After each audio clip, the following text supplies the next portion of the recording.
Bos, hari gini keju dan berbagai olahannya bukan lagi hal baru buat orang Indonesia.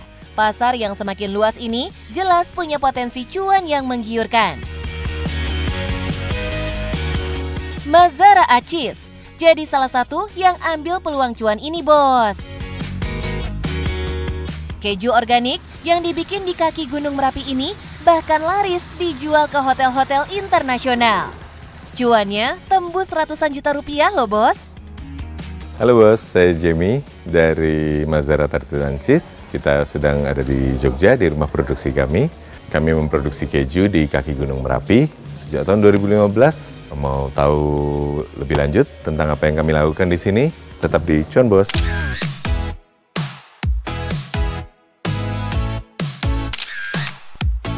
Usaha ini ternyata lahir bukan dari sekedar ide buat raup cuan, tapi dari kebutuhan yang sangat personal loh, bos. Berawal dari hobi membuat keju sejak 2005, semua berubah ketika anak pertama Jamie lahir dengan kondisi kesehatan khusus. 2011 anak lahir, kebetulan ada kondisi khusus. Anak pertama lahir ada kondisi khusus bocor jantung. Bocor jantung, 2 lubang.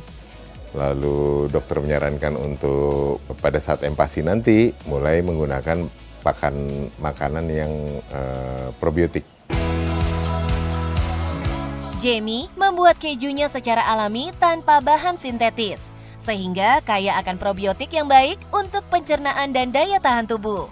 2015 saya lagi bikin keju, lalu produk kita dibawa oleh salah satu teman ke hostnya Pasar Organik Kamisan di Jogja. Ada pop-up market Pasar Organik, namanya Pasar Organik Kamisan, yang dari situlah kami start komersial 2015 akhir. Dari pasar organik kecil, keju buatan Jamie menarik perhatian banyak keluarga dengan kondisi kesehatan khusus. Mulai dari cancer survivor, autoimun, hingga Down syndrome yang sama-sama kesulitan menemukan pilihan keju sehat di Indonesia. Dari semangat itulah, setiap keju Mazara'a tak lagi sekedar produk, tapi wujud kepedulian pada keluarga besar yang mereka layani. Uniknya di kami mungkin itu tadi. Kami buat untuk keluarga, dan sampai hari ini pun kami menganggap customer kami yang kami nggak tahu namanya siapa, mereka adalah keluarga, karena mereka punya kondisi yang sama dengan kami. Bos, dalam industri modern, keju sering dibuat dengan bahan kimia tambahan agar lebih murah dan cepat diproduksi, bos. Tapi, Jamie memilih jalan lain, setia menggunakan teknik tradisional. Karena itu, setiap detail dalam prosesnya benar-benar diperhatikan, termasuk soal standar kebersihan yang mungkin terdengar tidak biasa bagi sebagian orang. Kebetulan saya sendiri sertifikasi Cheese Master saya setelah saya mulai komersial, yang distandarisasi di New Zealand dan di Prancis, apalagi khusus produk susu, itu tidak boleh pakai hand glove. Apalagi yang latex pakai powder.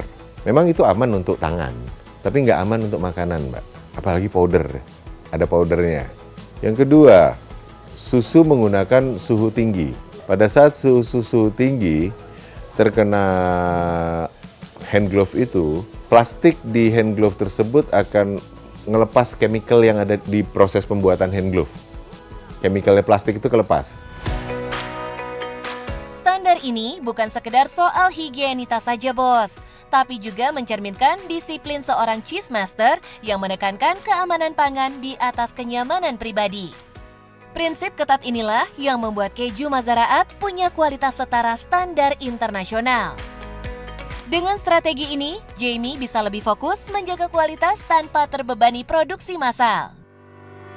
Tapi bos, Doi juga sadar tantangan dari perbedaan selera konsumen yang tidak bisa langsung disamakan dengan pasar Eropa. Untuk lidah kita orang Asia, itu sebagian besar, terutama yang mungkin tidak familiar dengan keju-keju Eropa, itu lebih ke keju-keju yang mild, Mbak. Keju mild untuk yang fresh, kami punya halloumi. Halloumi best seller kami saat ini. Lalu fresh mozzarella itu juga banyak peminatnya. mascarpone, dan cream cheese menempati urutan berikutnya. Lucunya, ada satu keju yang terkenalnya dia ekstrim, blue cheese.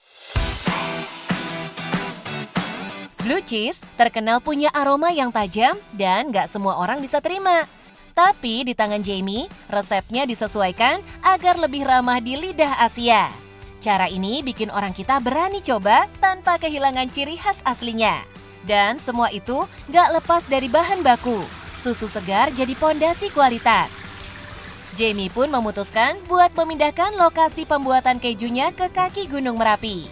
Jogja cuma punya satu sumber untuk sapi perah dan kambing perah, yaitu daerah utara, daerah kaki Gunung Merapi. Tapi dulu kami produksi di Keraton.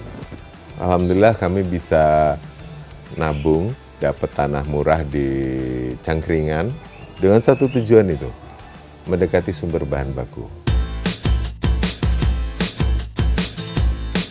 Di balik setiap keju organik ini, waktu dan ketelitian menentukan kualitas. Untuk keju yang harus di-aging, setiap batch perlu pengawasan ekstra agar tekstur dan rasanya tetap konsisten.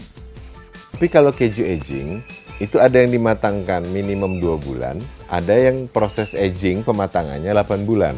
Kalau yang fresh, permintaan lagi banyak, kita bisa bikin cepat, langsung bikin. Keju aging, Mbak. Permintaan banyak, barang nggak ada nih. Habis itu kita bikin cepat. Pas itu matang 3 bulan, 4 bulan lagi, permintaannya turun. Kan? PR-nya di situ. Keju aging tricky. Tantangan itulah yang membuat strategi bisnis jadi kunci, bos. Bukan cuma soal meracik keju, tapi juga membaca permintaan pasar. Untungnya karena niche market masih unik mungkin ya. Pasarnya unik, produk kami mungkin dipandang unik juga, kemudian menarik banyak culinary expert datang. Kalau tanpa mereka, maka kami betul-betul mengandalkan Instagram untuk B2C. Tapi karena Om dan teman-teman culinary expert ini, teman-teman chef ini, kemudian bercerita tentang kami, dibukalah oleh Tuhan gerbang kami untuk bisa masuk ke B2B. Bali, Jakarta, dan 2021 kami mulai supply ke Marina Bay Sands Hotel di Singapura.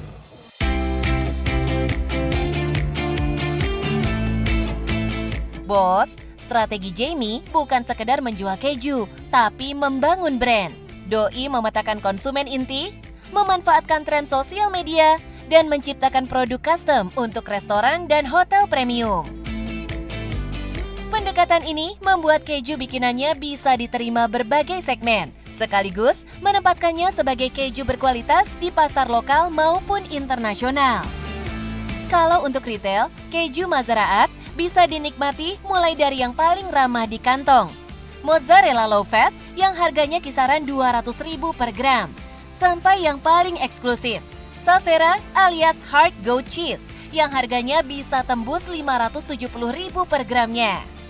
Oh, capacity kita max per batch-nya 500 liter, Mbak. Sapi aja. Kambingnya kita max-nya 150 liter. Bos, dari perjalanan bisnis yang dilakoni Jamie, kita belajar satu hal. Bisnis yang bertahan panjang bukan sekedar ikut tren, tapi harus punya fondasi kuat. Dan itulah yang membuat keju lokal ini bisa naik kelas. Dari dapur rumahan bisa laku di pasar internasional. Nah, Bos, untuk memulai proses pembuatan keju dan berbisnis di bidang keju ini, nggak banyak saran yang bisa saya berikan selain konsisten atau istiqomah, lalu berusaha lebih baik dari waktu ke waktu, ada passion, suka dengan produknya, dan yang penting, cuan, Bos.